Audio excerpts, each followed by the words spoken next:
Welcome to NovoEdTalks, where we reveal real-world strategies and expert insights from learning and development professionals.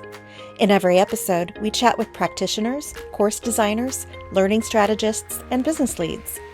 We hear about their experiences in the learning industry and predictions for the profession and the trends that they're seeing. But before we get started, a little bit about NovoEd. Founded at Stanford's Social Algorithms Lab in 2012, NovoEd is a people-centric, capability-building platform that combines social and collaborative learning to drive performance readiness at scale.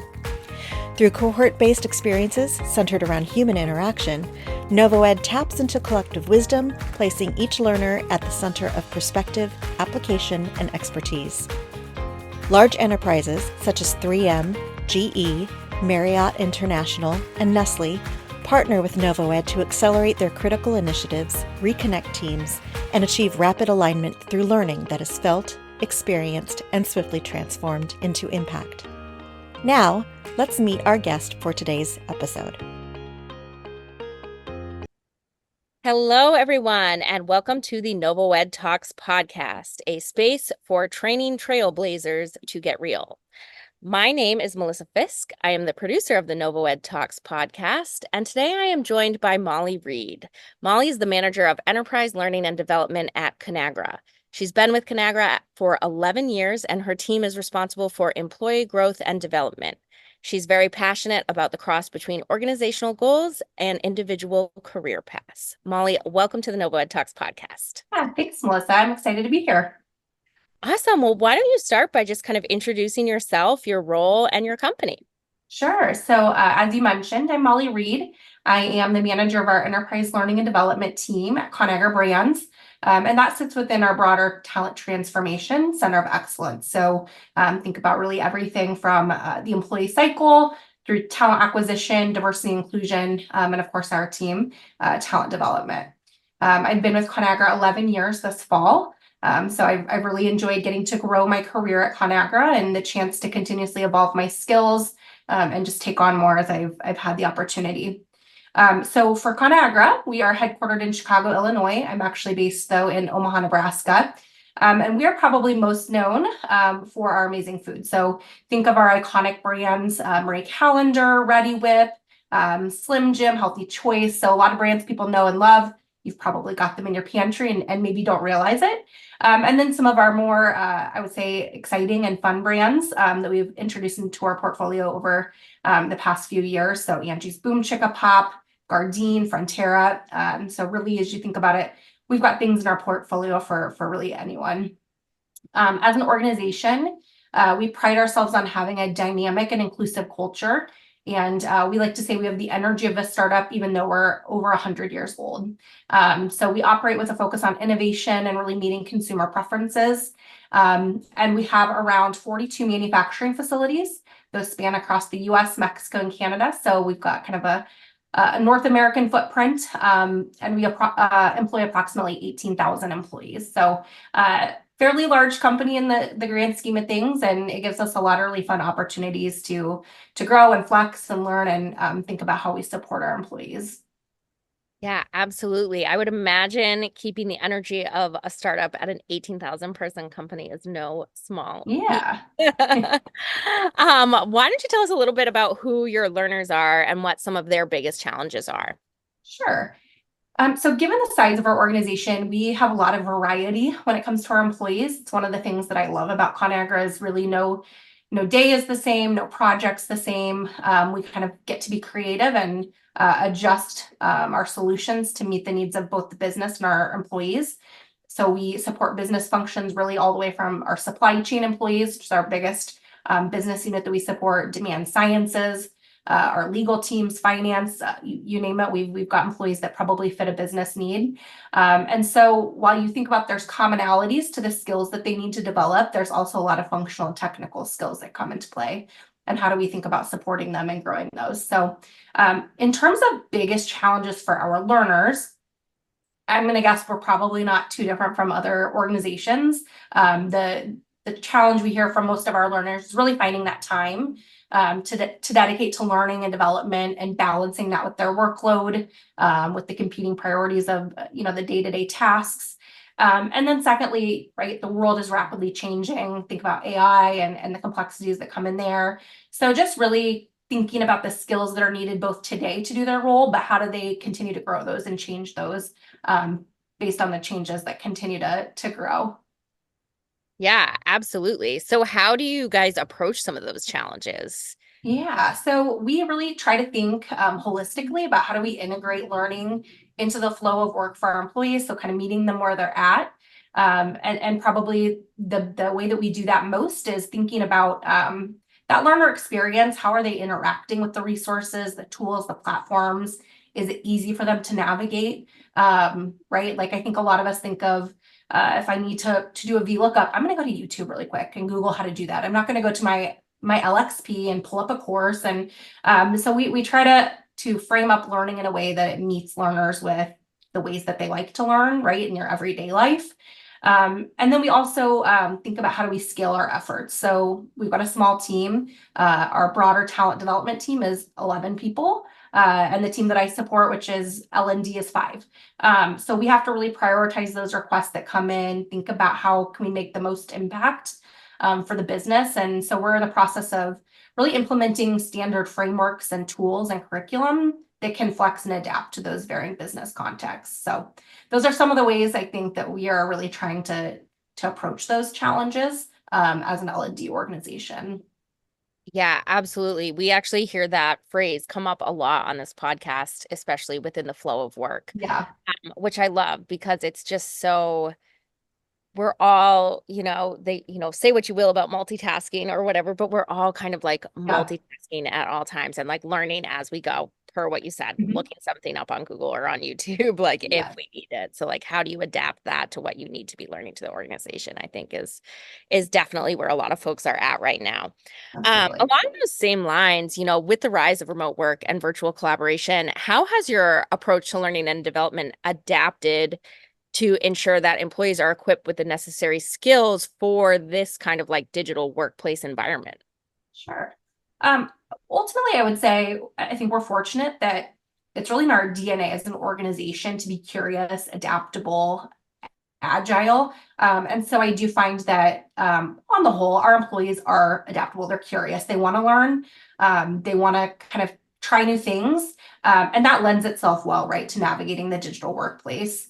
But our approach has evolved. I think, like, right, naturally, most organizations with COVID and the pandemic over the past few years, we've had to kind of ramp up how do we meet those needs of the digital workforce. And so, right, we've got tools in place ranging from our LXP. We leverage Degreed for that.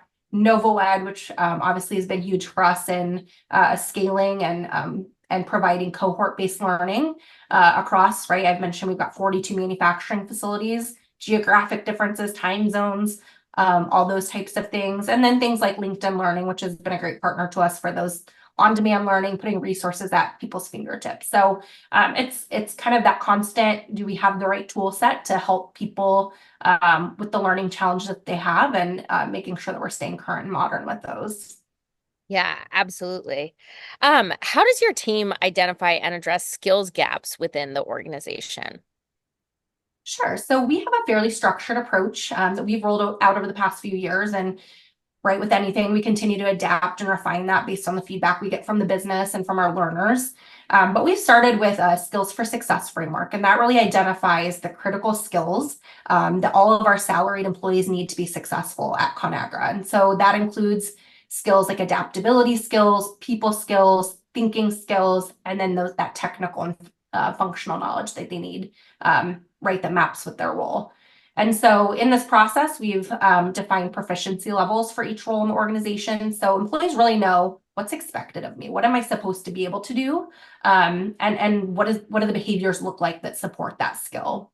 And that allows us to have open, transparent conversations with managers about where are their gaps, maybe where are there learning opportunities that managers can help enable. And it also gives them visibility to skills as they think about future career paths and roles in the organization that they maybe need to start preparing for and growing to be ready for that next opportunity. And so we leverage what we call our talent experience platform, that's Degreed. And that gives the visibility into the skills and expectations for each role. And then through our talent cycle, employees and managers rate those skills annually so that they can have that dialogue and have that visibility to, right? Where do I feel like my proficiency is? Where does my manager feel like that? Is there a disconnect? Do we need to have a conversation about that? And then as an L&D organization, that's really thinking about how we can be most strategic about partnering with the business to close those gaps. So we're developing those standard frameworks and tools. That looks like things defined curriculum for skills for success, learning academy frameworks for those functional technical skills. And then really, how do we grow the facilitation skills of our business leaders and subject matter experts so we can enable them to deliver content across the organization, right? We're a small team. We've got to be able to scale ourselves and tap into the power of people that know the material the best and give them the tools to be able to do that. Yeah, that's incredible. And I love that you have all these kind of like frameworks, and it might be like simple in concept, but I think a lot of folks don't necessarily even like take the step back to kind of like build that out and be like, okay, we need to have something to kind of like Yeah. rate and scale everything and like have it be standardized where we are a smaller team. So we have to kind of like put these standardized processes Yeah. around it so that we can like see what's happening and make some impact there. Yeah, Do and I you would say it's have, been a journey sorry. for us to. Oh, that's okay. I was gonna say it's been a journey for us to get there. I think, Yeah, right, with an organization our size too, sometimes it's like, we want to slow down. Let's put the two wheels on the car before we go. And, sometimes the business is ready to go fast. And that can be the challenge, right? Of how do we put the sure. right things in place to enable you to go fast? And how do we work together on that journey? But I think it's something we're slowly getting better and better at, and we can really see the impacts to how that supports our learners and also our organizational goals. Yeah, absolutely. You kind of talked about, using these frameworks, but do you have any kind of core KPIs that you measure, to determine the effectiveness of these programs?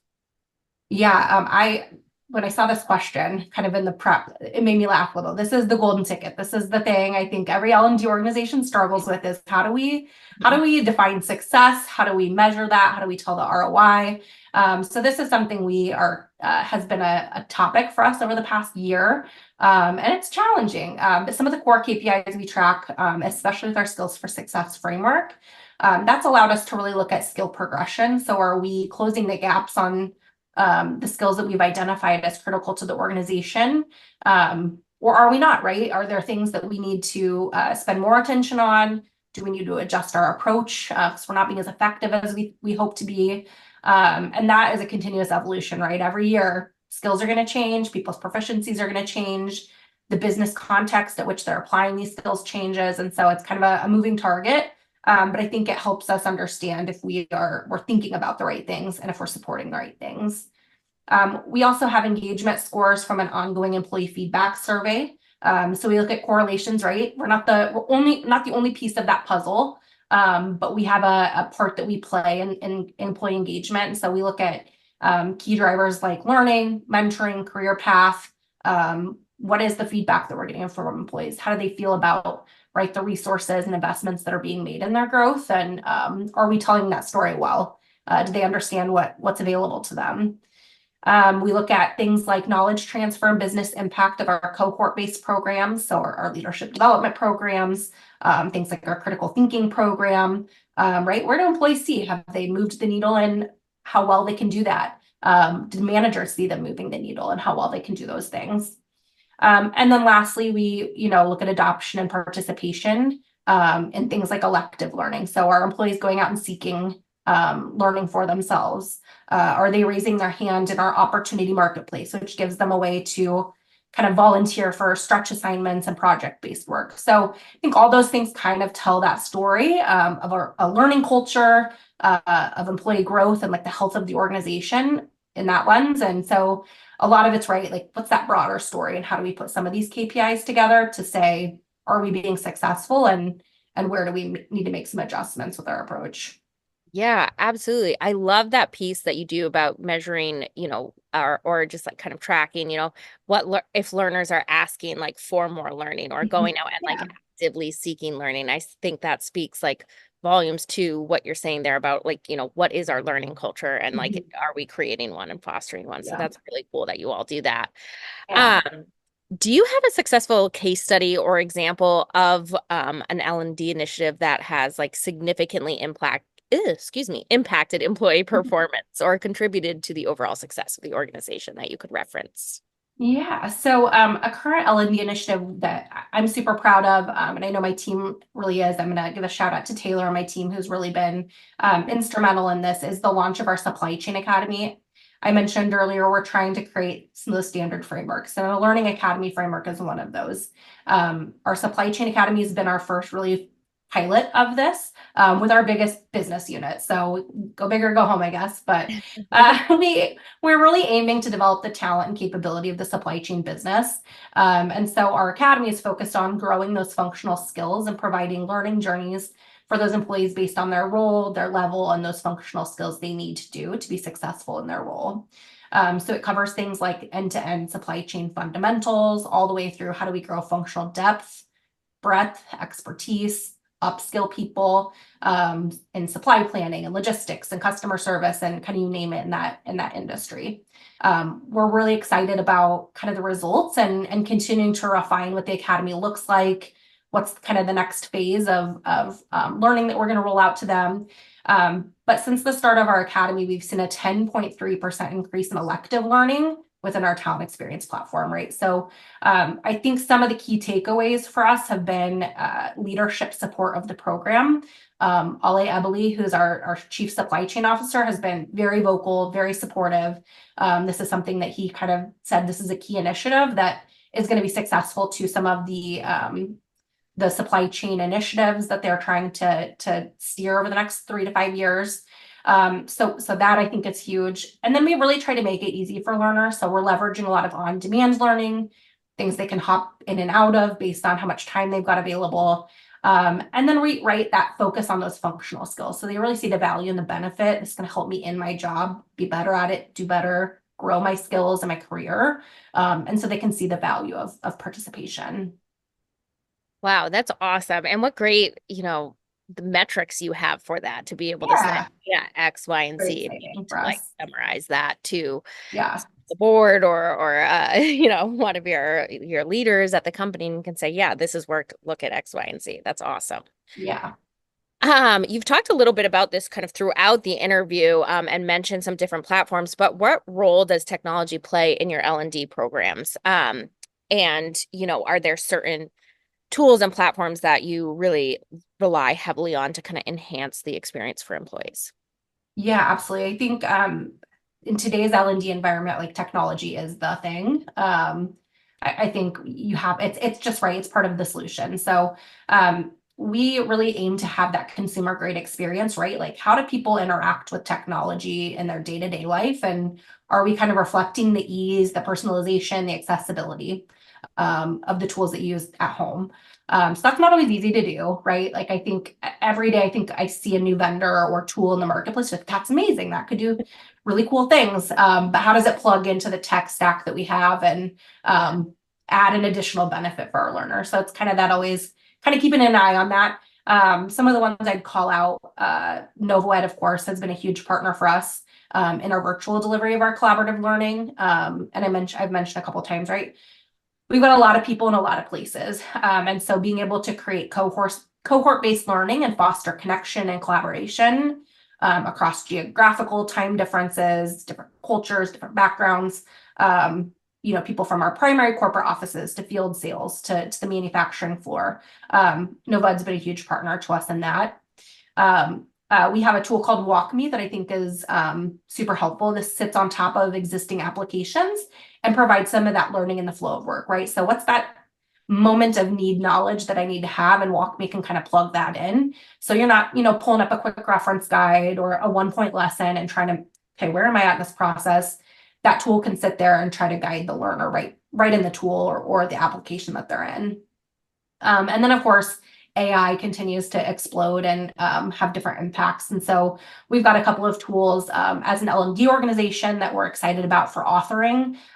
Things like AI generated voiceovers that are cutting down right on time in the recording studio to create e-learning. There's an amazing HR-based AI tool called Galileo from the Josh Bersin organization that's really helping, right, create benchmarking and pull research for us, help shape, strategies and things like that. And then, right, NovoEd too. AI tools, right, and the features and the technology we use, things like the AI translation. So all of these just things continue to explode and shape the way that we can make learning easier for our employees, but also there are things that you have to keep your eye on, and how do we plug and play and mix and match from these different tools. So it's fun though, right? Like you get to kind of learn and grow and explore every day with some of these tools.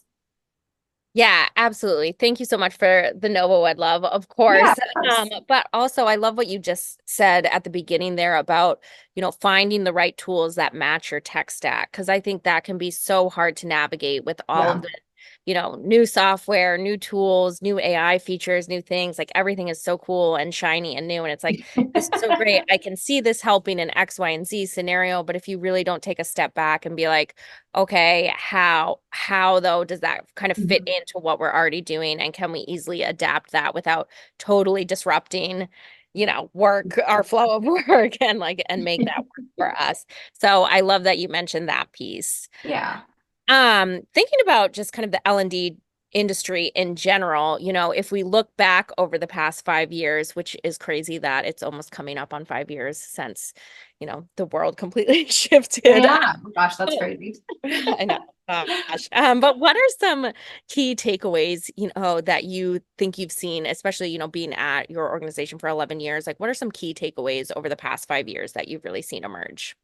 Yeah, I mean, I think I've said it a couple of times, but change is inevitable. And so you've got to kind of have that adaptability, both as an organization, as an L&D professional, even just with your own skill set. So you've got to keep your eyes forward, be open to learning and growing, and just evolve as things evolve. I think that's for me, the main takeaway is what we're doing today isn't going to work tomorrow, and just knowing that and being open to that.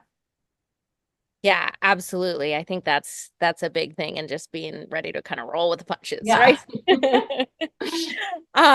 Looking forward, as the workplace continues to evolve, how do you see the future of L&D? You've talked a little bit about AI, but what trends or emerging technologies do you really think are going to shape kind of the way organizations invest in their employees' growth and their learning cultures? Yeah.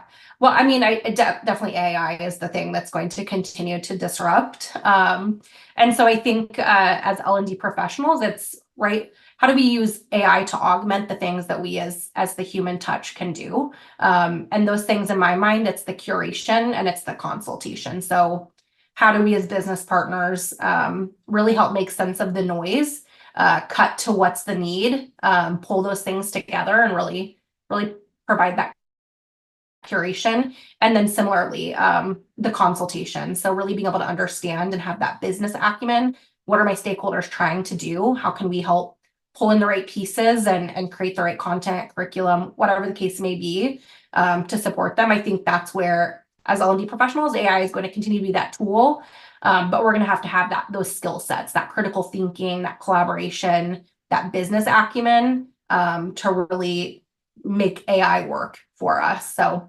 I just think those are the skills that will continue, right? We've got to hone in on those. We've got to sharpen those, to really bring that business impact and value to the organizations that we work in. Yeah, absolutely. This is my favorite question to ask. As a fun send off, what advice would you give to those just stepping into a leadership role? It can be specifically in L&D or as general as just being a leader. Yeah. Well, I'm actually just going on, I think maybe a year in this role, and managing others. So it's been, I think, an exciting new challenge for me, right? And I'm learning a lot about myself, about how to be a leader. I've been in the L&D space, so I've taught a lot of leadership development. Now I'm getting a chance to walk the walk. So I think it's just, leadership requires a lot of adaptation and growth, in and of yourself, and really having that self-awareness and that lens back at the things that you're doing to support others. And so I think you've got to always be seeking feedback, learning from your mistakes, being open and honest about your mistakes, and growing from them because they're going to happen.